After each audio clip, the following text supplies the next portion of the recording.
Përshëndetje miq, sot do flasim sërish për çrregullimin e personalitetit narcistik,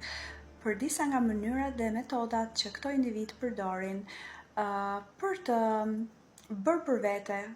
viktimën e re të radhës me mashtrimet, manipulimet dhe gënjeshtrat seriale të tyre.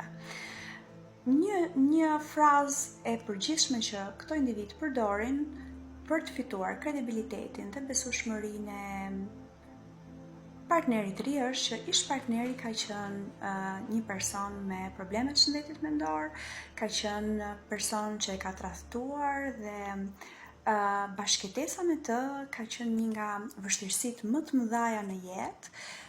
dhe ai person e ka tradhtuar, ka qenë xheloz dhe gjithçka çfarë mund të jetë e zezë për të përfaqësuar këtë individ do ta dëgjoni me shprehje klishe. Pra nëse jeni në fillim të një lidhje dhe duket sikur ky është personi perfekt, por dëgjoni fraza të tilla të cilat shajnë ish partnerin, ju siguroj që keni të bëni me një individ me çrregullimin e personalitetit narcistik që jo shumë vonë do t'i paraqes të gjitha tiparet e tij të personalitetit duke abuzuar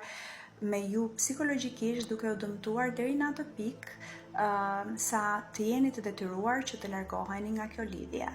për të mirën tuaj, pa diskutim. Këto janë individ që gjithashtu përdorin edhe një teknik tjetër që është krijimi i rivalitetit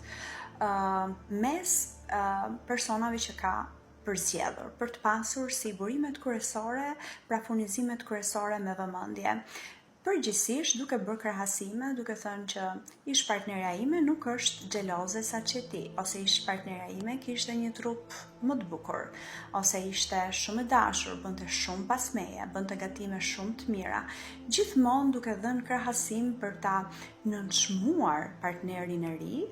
dhe për që gjithmonë të jetë në qendër të vëmendjes, ose mund të ndodhi që të bëj një like dhe një koment tek një ish partnere për të tërhequr vëmendjen e partnerit që do të bëj për vete apo do të rikthehet, se përgjithsisht këto individ nëse nuk gjejnë burime të mira me furnizim me vëmendje, çfarë do të thotë? Të jenë individ që janë të paraqitshëm, individ me status në shoqëri, të mirë edukuar, me background, me kulturë, të cilët duke i pasur në krahun e tyre të djathtë, pra të marrin validimin e tyre, duke u shoqëruar me individ të tillë. Dhe nëse ato dështojnë për të gjetur, le të themi, një individ të tillë, ato kthehen gjithmonë tek burimi kryesor, i cili nëse i ka njohur këtë individ në të gjitha tiparet e personalitetit, do bënte gabimin fatal të jetës nëse do rikthehej edhe një herë një cikli të vazhdueshëm abuzimi psikologjik, emocional, ndoshta edhe fizik.